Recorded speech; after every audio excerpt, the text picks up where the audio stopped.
So as we get closer to Thanksgiving Day, I wanted to talk about some Thanksgiving safety that could keep you and your family safe over this 4-day weekend we're about to have. The big thing I want to talk about is frying a turkey. This is something that's really exciting. A lot of people do. It makes the turkeys taste amazing, but there are a lot of safety precautions that you need to know about before you get started.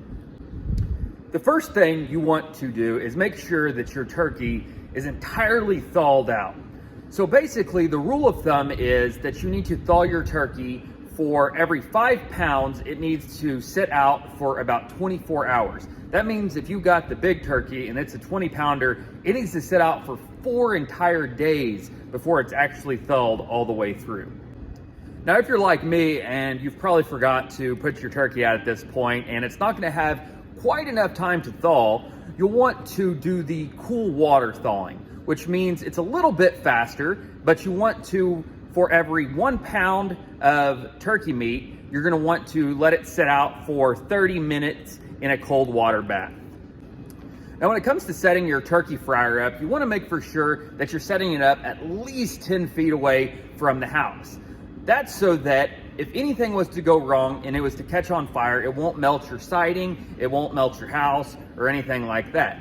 You also want to make for sure that you're setting it up in an area that it won't catch anything on fire, like a wooden deck.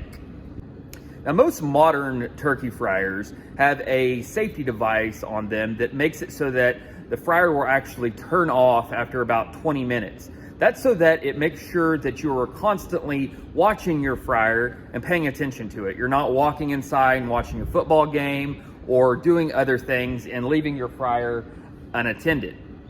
If left unattended, it can be very dangerous for animals and also children. So you want to make for sure that all your animals are put away so that they won't be messing with it when you're not standing around it. And also your children. Make for sure that your children aren't coming up and messing with it. It's extremely hot. And if any of that hot oil was to get on anything organic, it would melt it, it would destroy it, and be very painful.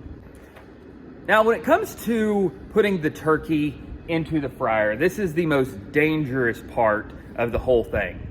Because when that turkey hits the oil, it's going to want to boil up and come over. Now, when that oil comes over the edge, it's going to get under there, it's going to hit the flame, and it's going to ignite, which is extremely dangerous. If you're like me, you kind of like watching those videos of turkey fryer fails. And while it's kind of funny watching it on a video, it's a very serious thing, and it could get people extremely hurt. It could burn down your house. It could do a lot of damage. So now when we go to put the turkey into the hot oil, we're going to want to do it extremely slowly. You don't want to just drop it in there. You also want to make for sure that your turkey is not only entirely thawed out, but it's entirely dried off. You want to make for sure that you have wiped down the entire turkey to make sure there's no excess water, not only around or inside your turkey. This is something that I learned while I was researching this video, and I didn't know, and maybe you guys didn't know, or maybe you did.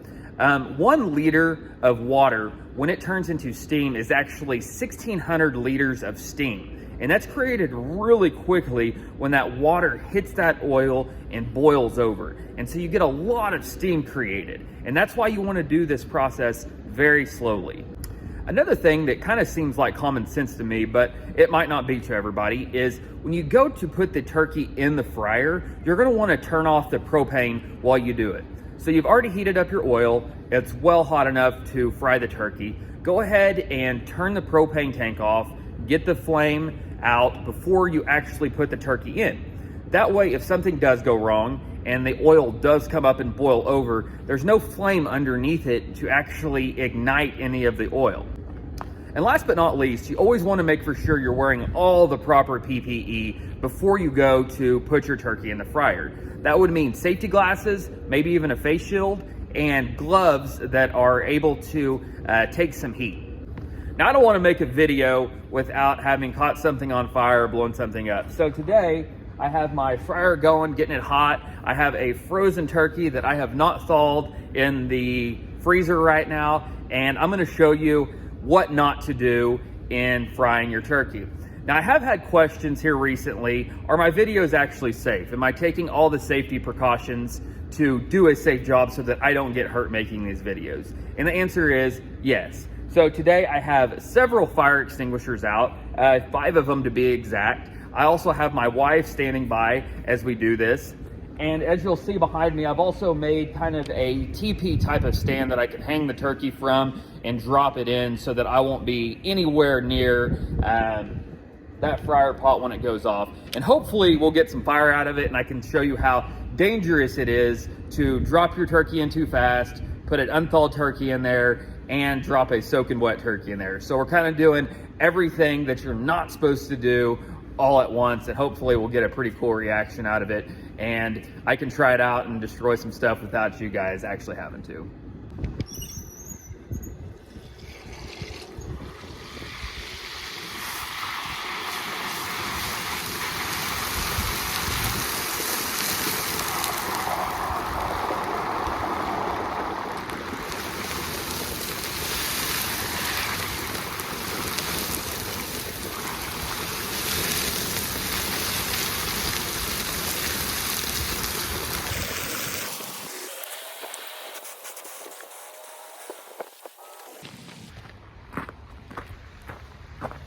So that's how you don't fry a turkey. You want to make sure you put it in slow. You want to make for sure it's entirely thawed out, and you want to make for sure there is no water on the turkey.